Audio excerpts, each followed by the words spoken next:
2 days ago on March 5th, I was tagged by wonderful Indonesians regarding Kobo's Hogwarts Legacy livestream. Lots of based individuals preparing in advance to protect Kobo from any potential Western weirdos.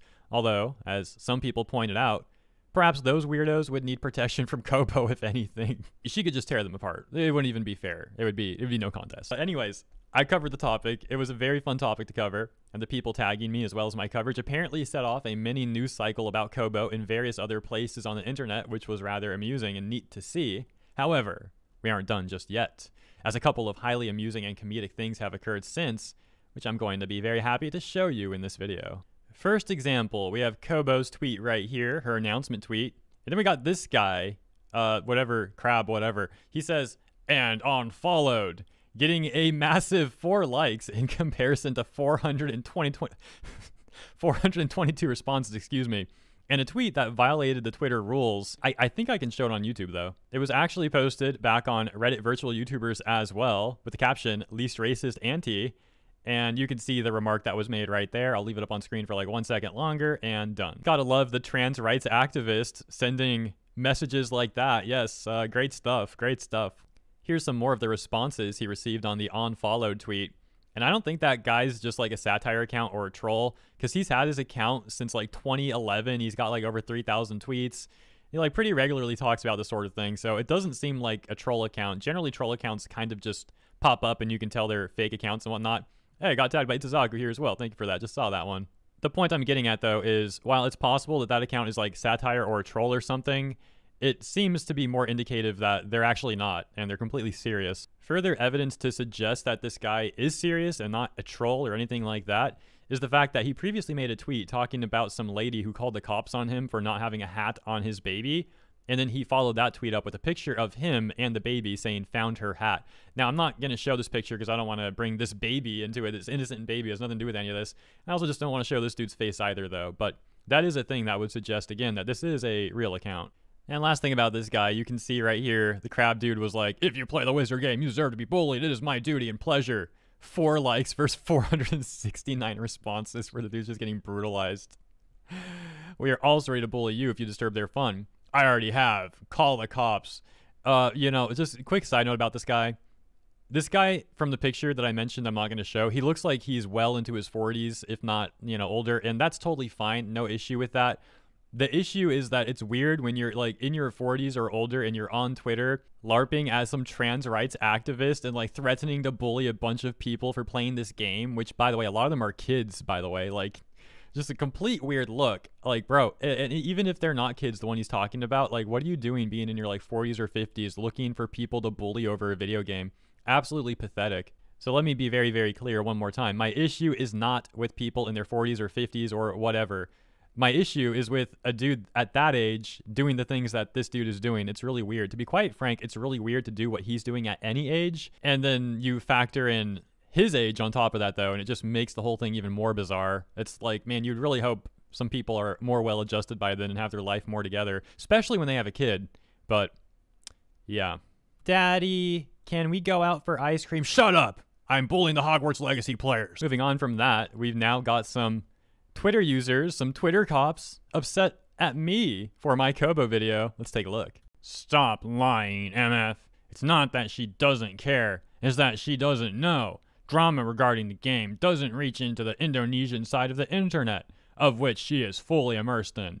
It's similar to JP VTubers playing the game because they don't know the controversy." So yeah, you can see they post my video right here, and bonus flavor, 42 minutes ago. Video wasn't even up for an hour before people on Twitter had to get all upset about it, although the tweet only got 86 likes and just under 3,000 views. Very hilarious though, very, very funny. Yeah, you gotta be a very exceptional person to say that, "oh, Indonesians just don't know about the outrage." How are you gonna make that take when there's literally Indonesians all over Kobo's Twitter preparing to defend her from the weirdo Western Twitter cops? It seems like you got to be one of the most foolish, lacking in various ways, people to make a take like that. And it just so happens that I'm fortunate enough to have a significant viewership in Indonesia of very based people out there. So I got to ask to the Indonesians, are you aware of the Hogwarts Legacy outrage? Because I've been informed by this Twitter user that you guys don't even know about it, that it just doesn't make its way over there. I'm like kidding around, obviously. I already know the answer to this question. Obviously, Indonesians know about this stuff, but I'm going to ask anyways because it's funny. Like, dude, what is that guy talking about? A very funny response to that person would read, "Can't we just mass report him and be done with him already? Why is he still allowed to be on the platform when all he does is further spreading misinformation?" Okay, so first of all, I'm not spreading misinformation. You are, and the OP you're responding to are the ones spreading misinformation. Second of all, it's really pathetic how people that don't like my content always got to go to such extremes. Like, people don't need to like my content. I know it's not for everyone. That's totally fine. When people like try to paint me out as some super villain, like master evil person, like let's mass report him and destroy his whole channel, as if I'm saying some crazy stuff, when in reality I'm here saying like the most basic takes ever. I'm like, yo, this person's being unreasonable, that person's being extreme, here's proof of it. And then they're like, we need to ban him for misinformation. It's always the most desperate stuff with these people, man. They're such weirdos. It's like these people that make YouTube videos about me, crying about stuff that I said 3 years ago. And that stuff isn't even bad. It's like, wow, he made a lot of Uzaki-chan videos in summer of 2020. The fact that people to this day still cry about that is extremely bizarre. They can never actually address the points that I make. They always have to try and lie about me or take some sort of massive reach and try to stretch as far as they can to try and make me look bad. And some of them have literally been trying to cancel me for years. And it's pathetic. It's pathetic. You know what happens every single time they do that? My subscriber count goes up. And then they just get more mad. Shouts out to the haters that I've had that have moved on, because I know a lot of them actually have moved on. A number of them even become subscribers themselves. So shouts out to you guys. There is like a smaller group out there who are just so obsessed and dedicated, though. It's like, man, get something going on in your life, because whatever you're doing ain't it. On a final note about the person who tried to like advocate for reporting my channel down, this person right here, you can even see where Fazan tagged me right above about Kobo, and they're like, how about freaking no? How about you stay mad? And then there's this dude who went off on some giant tangent in Indonesian trying to drag me. He's like trying to insult me. He made like 5 tweets. There's like another one right here. But every single tweet he made was just horribly ratioed in response by other Indonesians. You can see, for example, 132 responses. He was saying like, don't amplify Hirohei or something. Look at this. Don't amp to Hirohei. But yeah, people just don't care. As you can see, they're just mocking this dude in response. All the other Indonesians. Look at that. And then anything else? Bro, look at this one. Look at freaking SpongeBob. I don't even know what this dude's trying to say. He's like, he's mad at me for running a charity too. He's mad about the fundraising that we've made. He says basically like, don't be fooled by the charity. That doesn't mean he's a good person, basically. Which is a fair point, actually. But it's something that other people have brought up about me, specifically like my haters. They'll say like, oh yeah, just because he's raised a bunch of money to help sick children doesn't mean he's good. Let's speak objectively here, and then I want to get back to Kobo. I didn't think this sidetrack about myself was going to be this long. My apologies. But on the topic of raising money for charity, it's absolutely true that someone who's like a bad person and does bad things and hurts people can't turn around and raise money for charity and might do such a thing to try and save face for their bad actions. That is true. However, the important distinction with me is that I'm not a bad person. I'm not like some evil mastermind like they try and make me out as. The fact of the matter is, I'm actually a good person. And on top of being a good person, I also raise money for charity. Well, specifically my community raises money for charity. I just put the thing out there and I donate some of the money myself, some of the earnings I put back into it. But most of the money is raised by the community.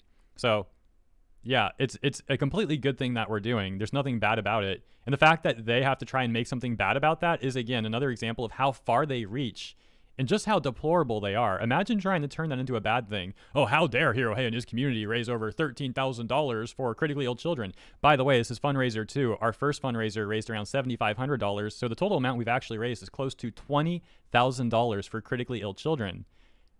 But they get mad at that? Really weird, isn't it? Now, again, my apologies for having such a sidetrack about myself and a takeaway from Kobo. I didn't realize I was going to go on about that so much. But as you can see, those takes went on and on and on, and of course I only picked a couple of them to actually show and talk about in this video. Moving on though, let's actually go back to Reddit.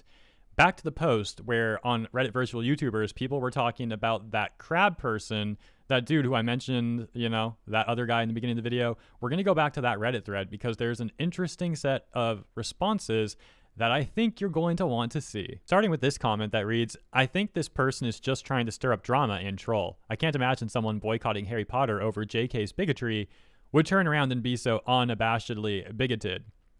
That is exactly the problem that I and so many people have with these Twitter cop types, as I call them. because they police others on morality. However, their morality is highly questionable at best and completely bigoted at worst, even at times completely fascistic. Then I'd like to also take a look at this comment that reads, there are a few accounts, at least 2 I have seen, that are accounts that are probably run by transphobes that are trying to stir stuff up to make trans people look bad. This might be another one of those. Getting a response from Shockers that says, the people on my side of thing that are acting terrible are just false flags. Why is it so hard to admit that lots of people can agree with you about some political/cultural issue and still be absolute scumbags? Also, a response from that Kosu Milk person who made the other comment right here that we just took a look at, the one that said, I think this person just trying to stir up drama and troll. Can't imagine someone, boycotting HP would be a bigot, basically.